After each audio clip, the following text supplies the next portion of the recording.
The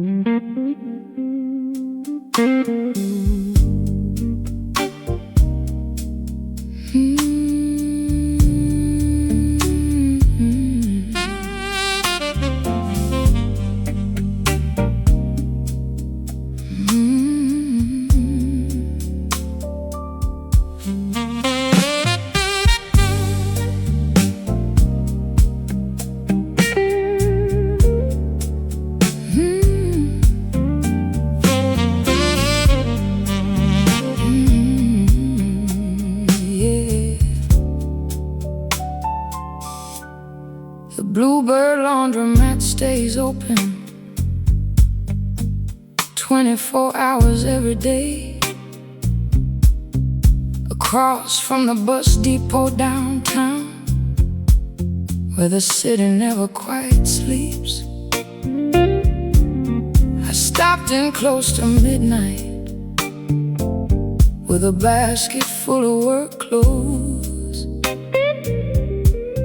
and exactly 0 plans for anything memorable. A man was reading paperback westerns by machine number 22,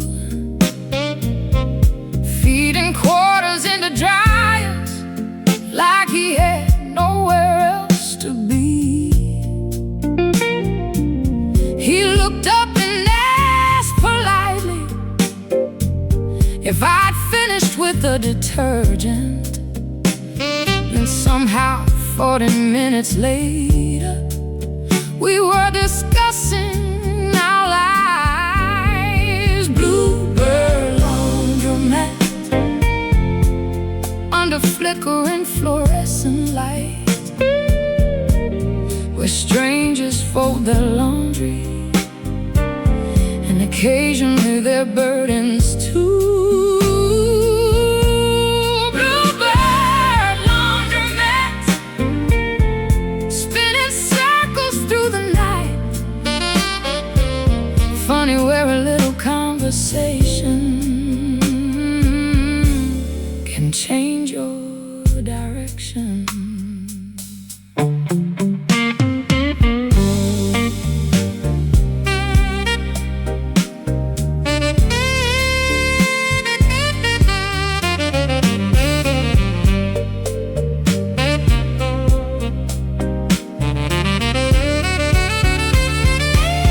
Turns out he'd been a school principal for nearly 30 years.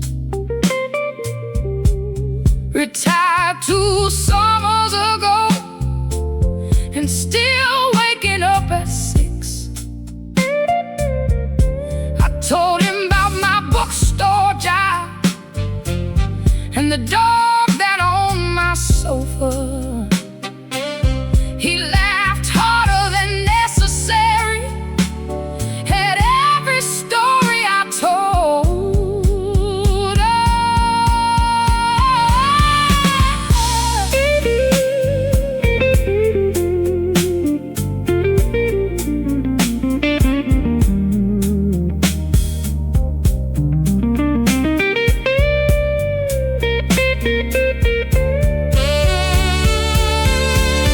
Most people imagine life-changing moments as fireworks and headlines, but often they're hiding quietly inside ordinary places.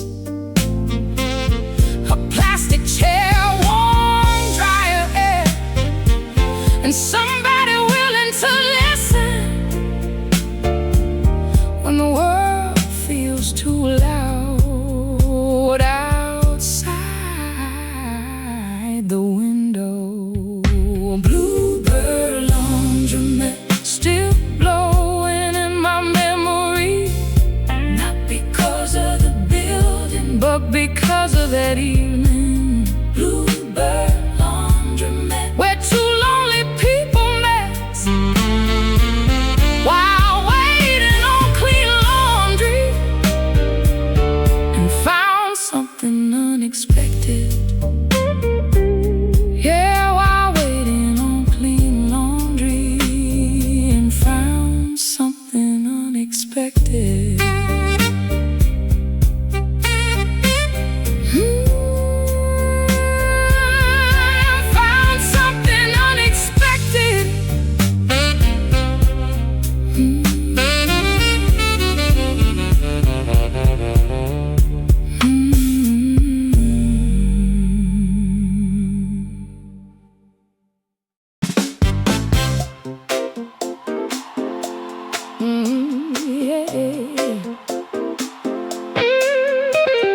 Everybody knows about Nancy, the self-appointed queen of the bake sale.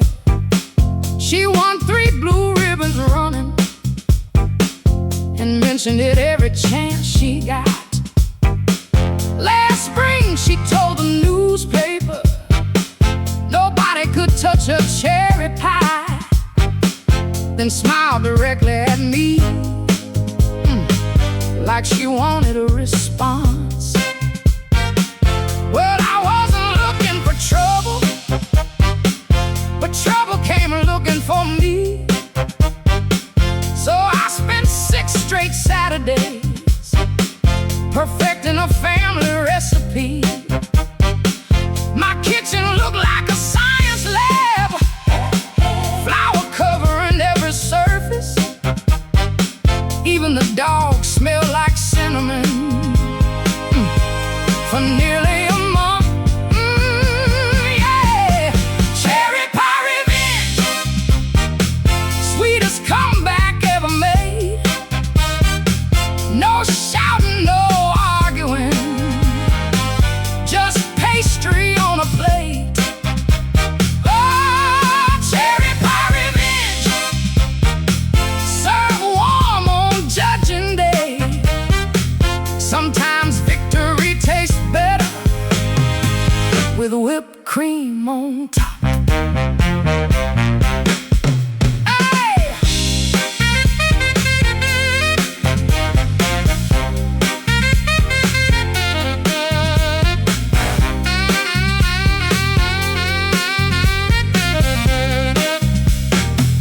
The fairground was packed that Sunday, every baker dressed for battle.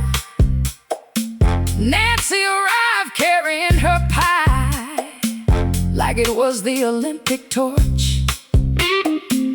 Then the judges took one bite of mine and suddenly started smiling. One old farmer actually stood up and asked for a second slice.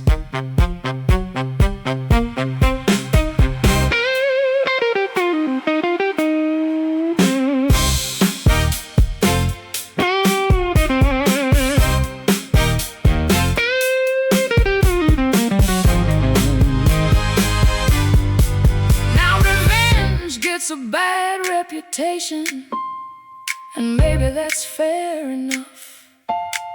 But sometimes it's not about hurting somebody, it's about proving something to yourself. Besides, the best kind of victory leaves nobody broken, just one blue ribbon richer and one ego slightly bruised.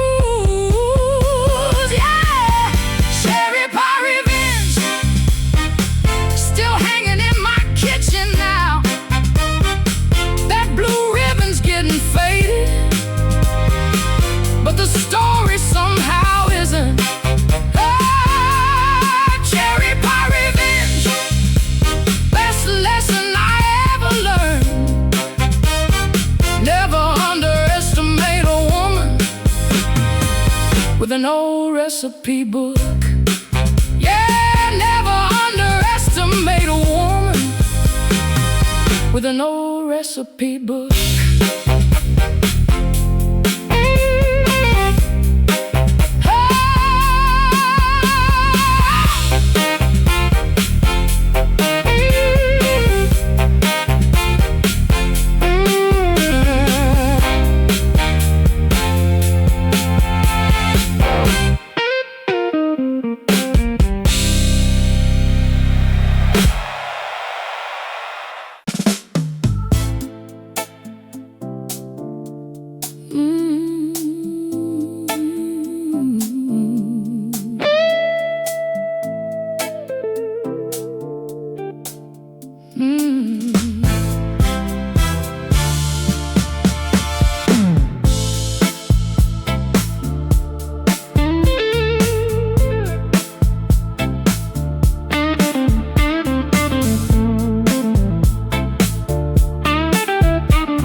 said, "Grandma, quit saying maybe and come do something brave."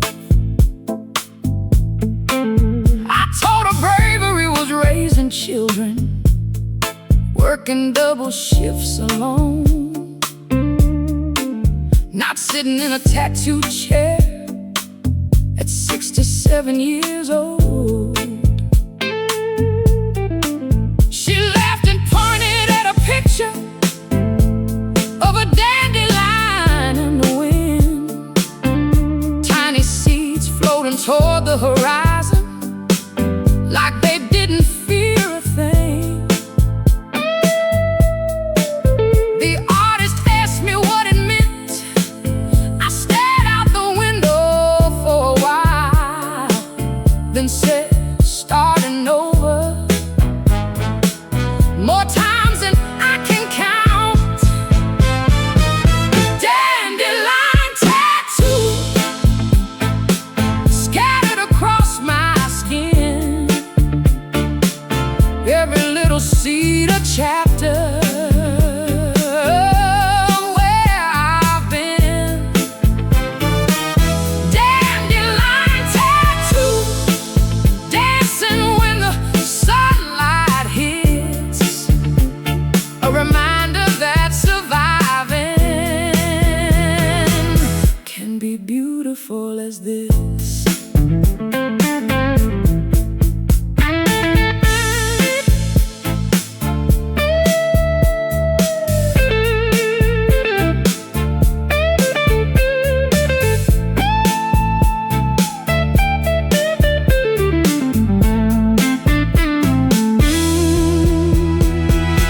One seed stands for Memphis, one for the year I lost my house, one for driving west alone with $40 to my name, one for learning how to laugh again after thinking I never would, one for every version of myself that somehow carried on.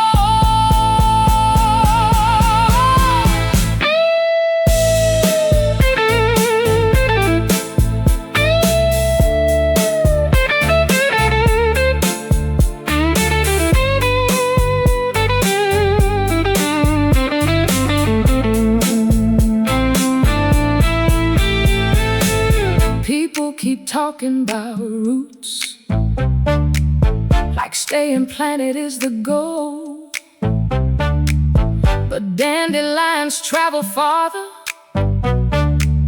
than most flowers ever know.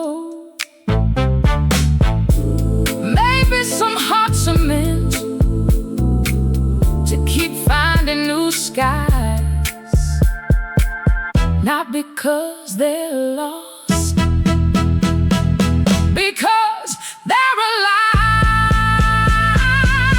Dandelion tattoo, tiny map across my arm, holding every storm I weather,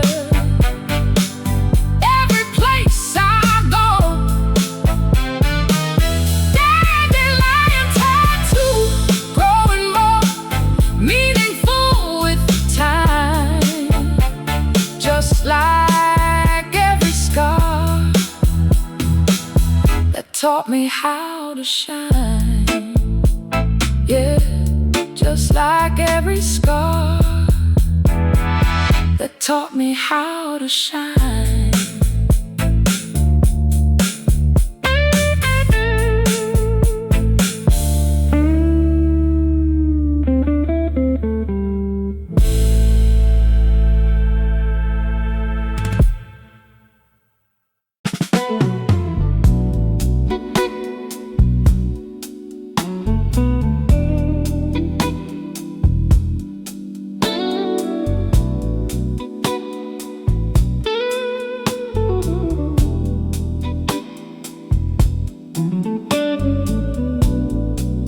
Across the alley from my apartment, on the third floor of a brick old building, a woman named Dolores Rosie on a rusty fire escape. Nobody knew how she managed those flowers high above the street, with barely enough room for a chair and a watering can. Every morning before sunrise, she'd carry buckets up the stairs, talking softly to the blossoms like they were family members, while taxis rushed below and delivery trucks filled the avenue. Her little garden floated calmly above the noise of the city. Fire escape roses, blooming where nobody expected, painting color on the skyline, one window at a time. Fire escape roses, growing through steel and stone, proof that beauty finds a way, even when it's alone.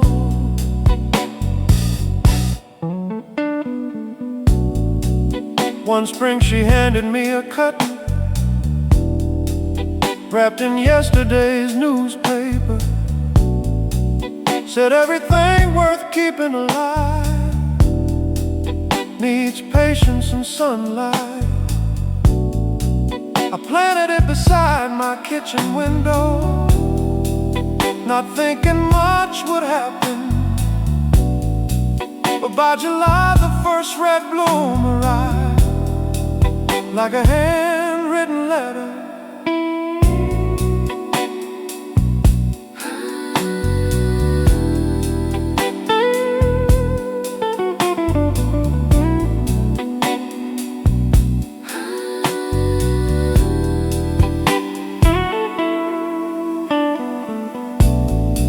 The world keeps building taller walls, faster roads and bigger towers. Yet sometimes the strongest thing is a fragile flower growing anyway. A quiet act of faith, repeated every day, without applause or recognition, just love and persistence. Fire escape roses, still blooming every spring. Though Dolores moved away a couple years ago, fire escape roses now stretching toward the sky. And every time they blossom, I see a smiling nearby. Yeah, every time they blossom, I see a smiling nearby.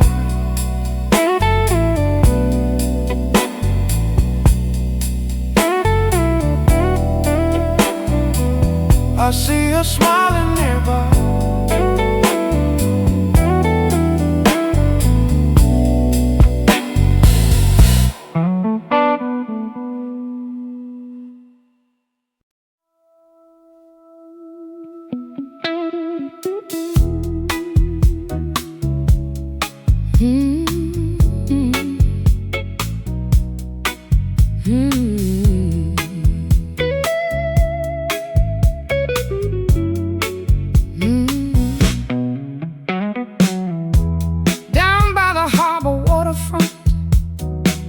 There's a diner painted turquoise blue, open from dawn till midnight, serving pie and catfish stew.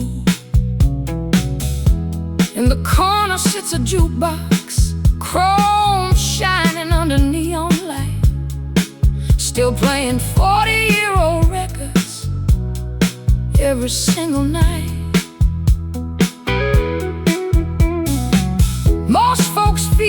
headquarters for old country songs or soul. But every Friday around sunset, somebody always picks track 9.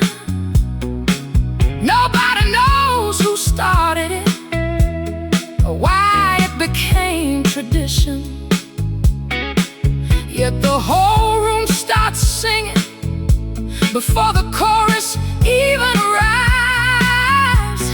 Harbor Light Jukebox, spinning memories around, turning strangers into neighbors every time that needle drops. Harbor Light Jukebox, keeping old stories alive. Some songs never grow old, they just gather new lives.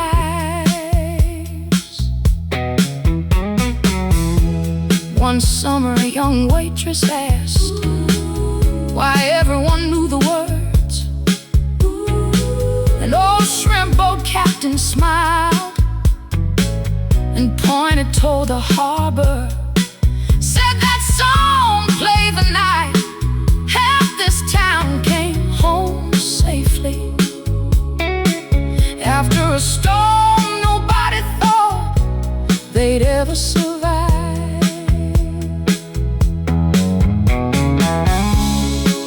Music keeps strange company with moments we can't forget. A melody becomes a photograph without needing a camera. One chorus, one memory, one room full of voices, holding on to each other across the years. Harbor Light Jukebox, still glowing by the wall, still bringing people together like it always has. Harbor Light Jukebox, the heartbeat of that town. And every Friday when track 9 plays, nobody stays sitting down. Yeah, every Friday when track 9 plays, nobody stays sitting down.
Every autumn by the river, the town gathers after dark, carrying paper lanterns painted with names and memories. Some write letters to old friends, some write wishes for the future, some simply draw a heart and let the water decide. The first year after Mama passed, I stood there holding mine, unsure what words were big enough for everything I felt.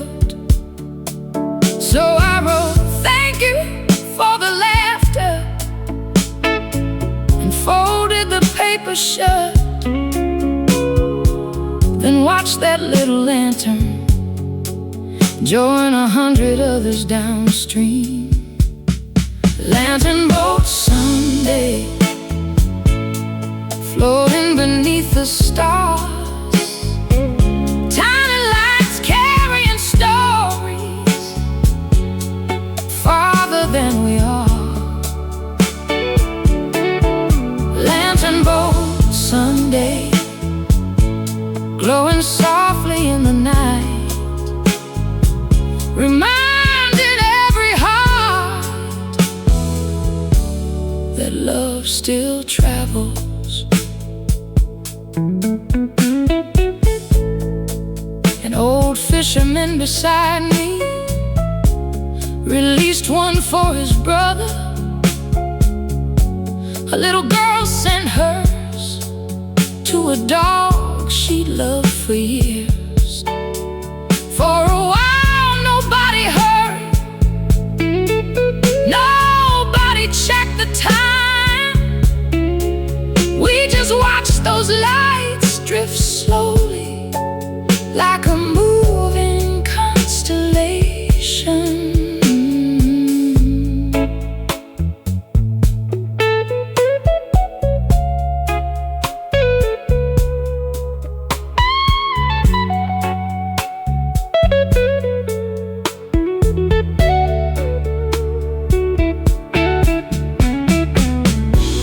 Baby, healing isn't forgetting.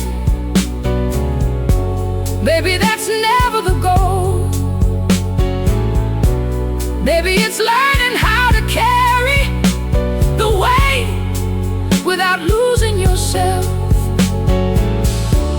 Like a lantern on dark water, holding both sorrow and hope, still moving forward toward the horizon. Lantern boat Sunday still returns each passing year, and every little floating light feels like somebody near. Lantern boat Sunday, a river full of grace, proof that memories don't disappear. They simply change their place. Yeah, memories don't disappear. They simply change their place.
At the edge of Magnolia Avenue,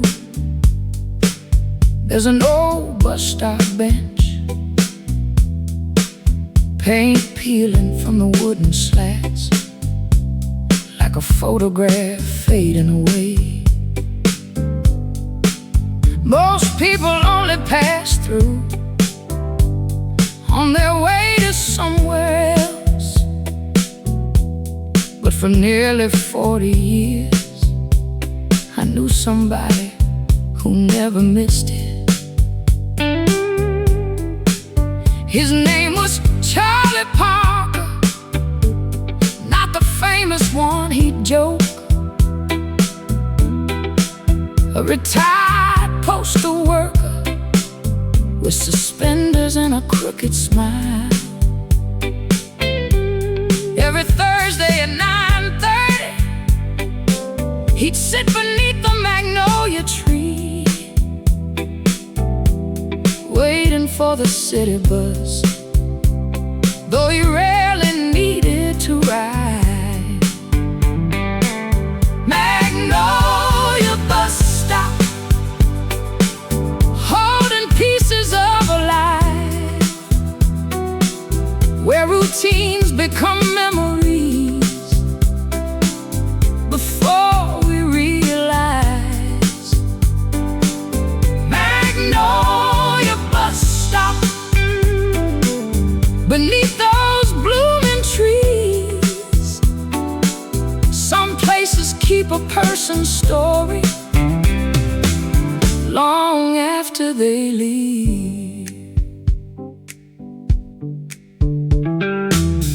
One morning I finally asked him why he always came around. He pointed down the empty road and smiled without a sound,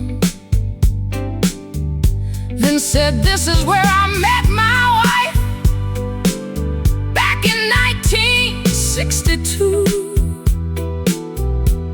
And every week I come sit here just to say hello again."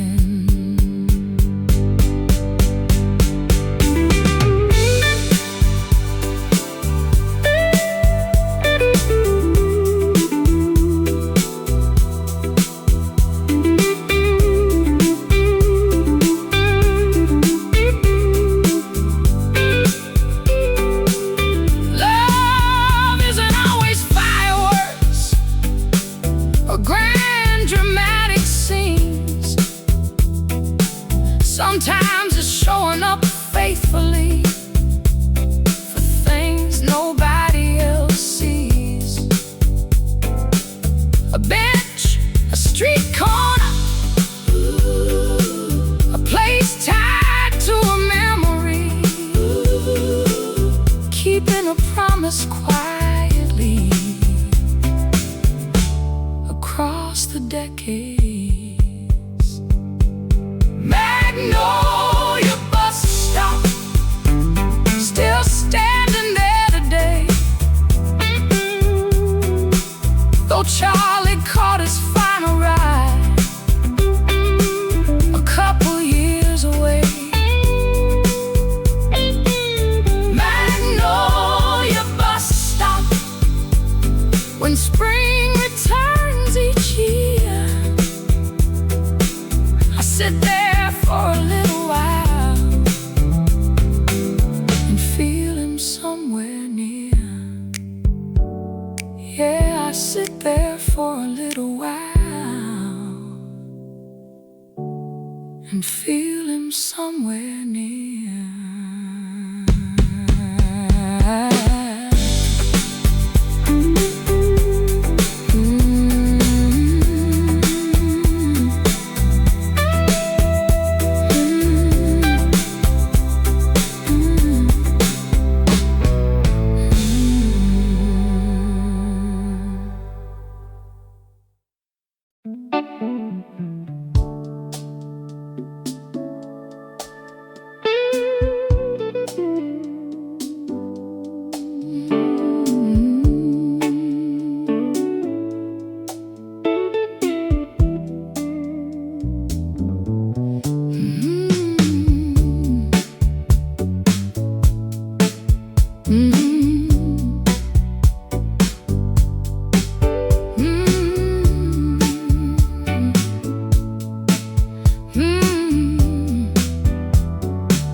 The postcard came from Riverstone, a town I never heard about, tucked between two mountain ridges, far beyond my usual maps. No return address was written, just my name in careful ink, and a picture of a red brick diner beside an old railroad track. Inside were only 7 future.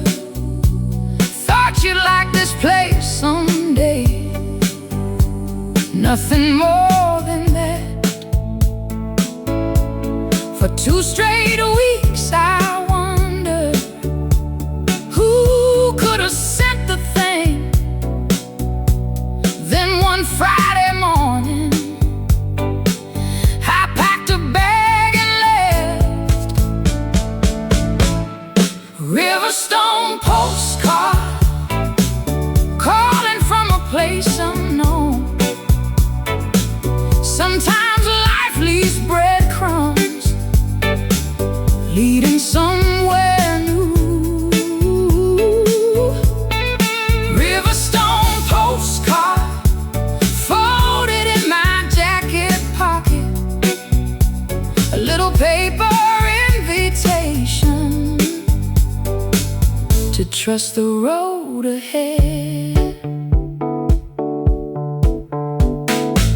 The diner looked exactly like the photograph it promised. Red stools, old coffee pots, and pie cooling near the window. An elderly waitress smiled the second that I walked inside, then asked, "You finally made it?" Like she'd been expecting me. Yeah. Turns out the postcard came from an old friend I'd lost touch with. Someone who remembered dreams I'd forgotten I once had. Funny how people can know the roads we need before we do. And sometimes all it takes is a small push forward. Riverstone postcard still hanging by my front door, a reminder that adventure doesn't always need a plan. Riverstone postcard, best letter I ever got, because it didn't bring answers. It brought a new beginning. Yeah, it didn't bring answers. It brought a new beginning.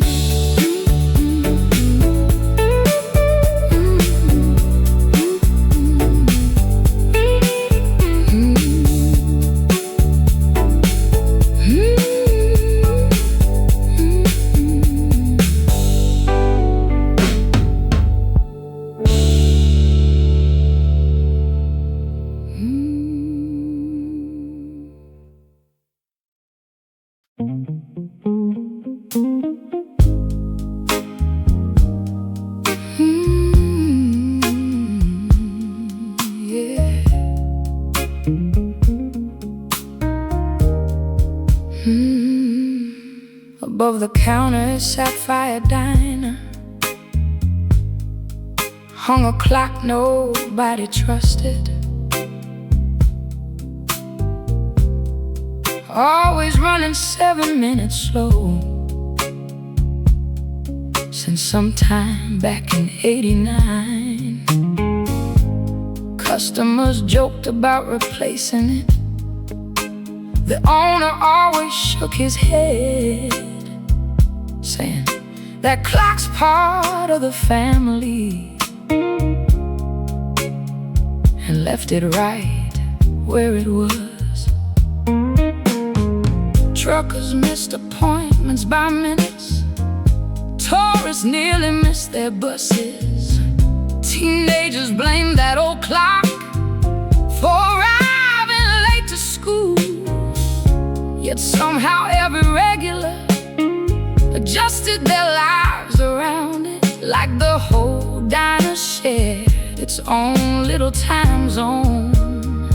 Sapphire diner clock, ticking at its own sweet pace, teaching busy people how to slow their race. Sapphire dine o'clock, 7 minutes behind. Maybe that's why everybody smiled a little more inside. One rainy afternoon I asked Frank why he never fixed the thing. He poured coffee, wiped the counter, and pointed toward the window. Said, folks spend all week rushing, chasing schedules and deadlines, but in here, for 7 extra minutes, they get to breathe.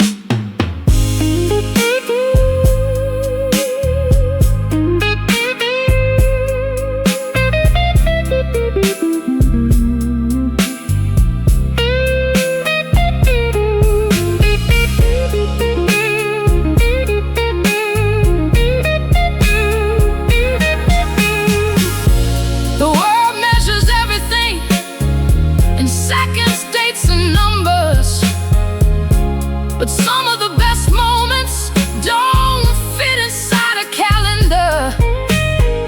A conversation over coffee, a laugh that lingers too long, tiny pauses becoming memories.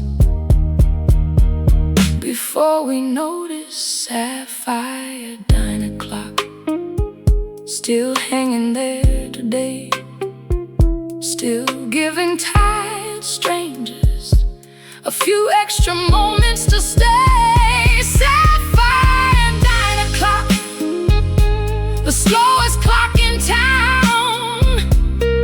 And maybe that's exactly why nobody wants it gone. Yeah. Maybe that's exactly why nobody wants it gone.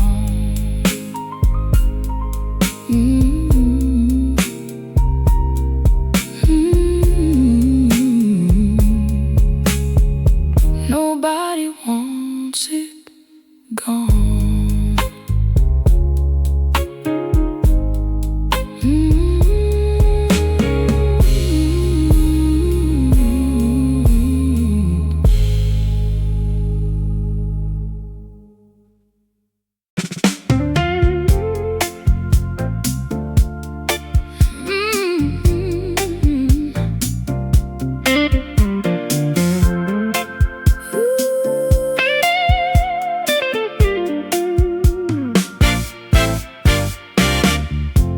Every Saturday on Walnut Street, the farmer's market fills the block. Fresh peaches, flowers, old guitars, and people strolling without hurry. Near the corner by the fountain, a little band plays soul classics, mostly for tips and sunshine. And whoever feels like dancing, that's where I first saw her moving. Red scarf floating in the breeze, not performing for attention, just enjoying the melody. She danced like nobody taught her, or maybe like nobody could. Every step looked completely free, like happiness had rhythm. Walnut Street dancer, spinning underneath blue skies, turning an ordinary morning into something alive. Walnut Street dancer, moving with the soul of the song, reminding everybody watching that joy still belongs.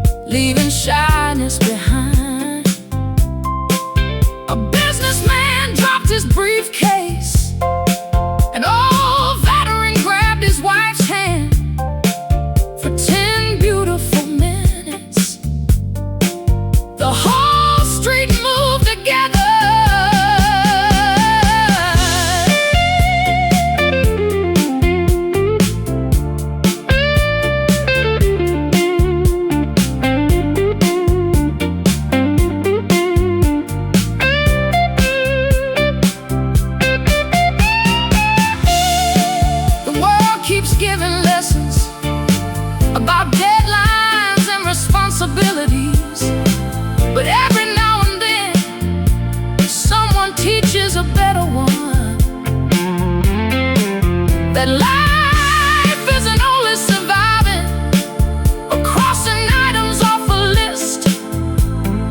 Sometimes it's hearing music and answering it. Walnut Street dancer, I never learned a name, but every year when spring returns, I remember that day. Walnut Street dancer, still dancing in my mind. Proof that magic doesn't disappear, it just changes disguise. Yeah, magic doesn't disappear, it just changes disguise.